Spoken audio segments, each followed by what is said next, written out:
पापियों को पाप से है तारती। भागवत भगवान की है आरती, पापियों को पाप से है तारती।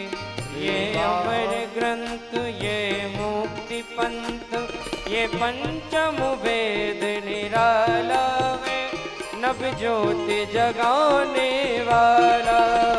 ये अमर ग्रंथ, ये मुक्ति पंथ, ये पंचम वेद निराला, नव ज्योति जगाने वाला है।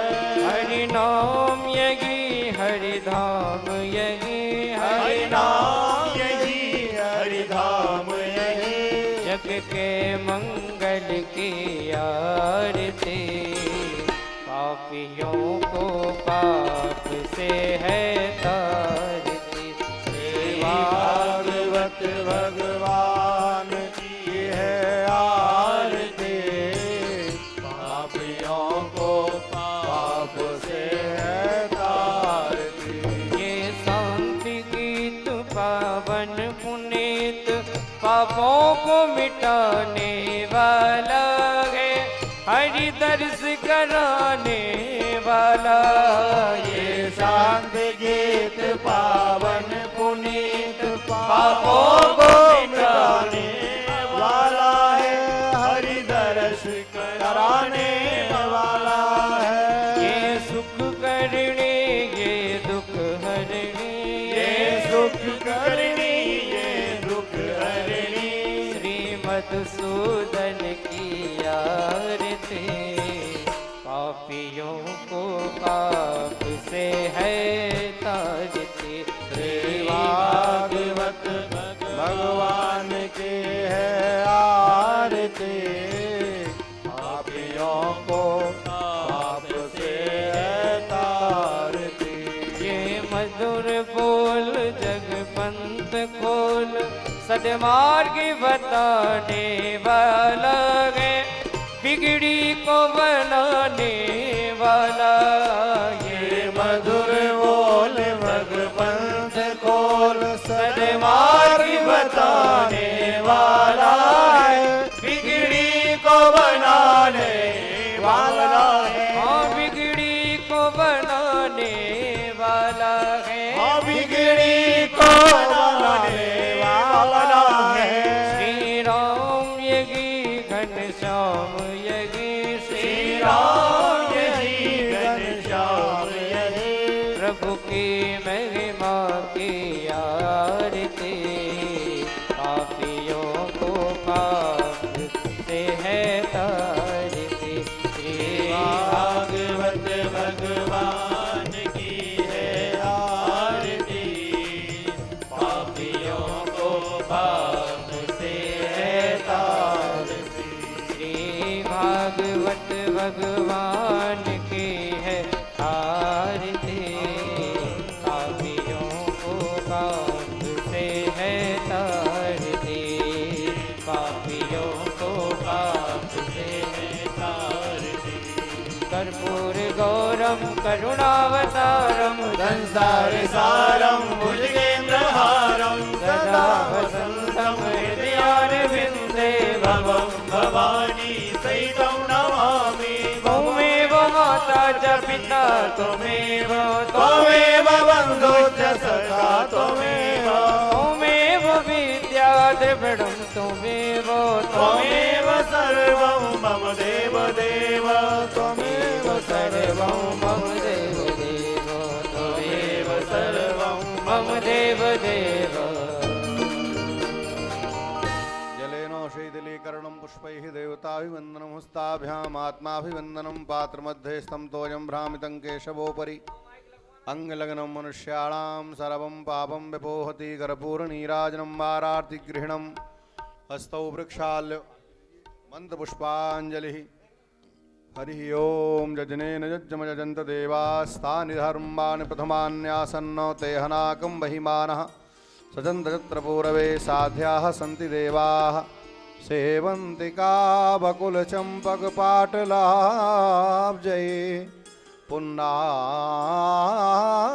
जाति करवील रसाल पुष्पै बिल्व प्रवाल तुलसी दल मंजरी भी स्वाम पूजयामि जगदीश्वर में प्रसीद नाना सुगंध पुष्पाणि यथा कालोद्भवानि च पुष्पांजलिर्मया दत्तो गृहाण परमेश्वरो सपरिकर श्री पुराण पुरुषोत्तमाय नमः मंत्र पुष्पांजलिं समर्पयामि।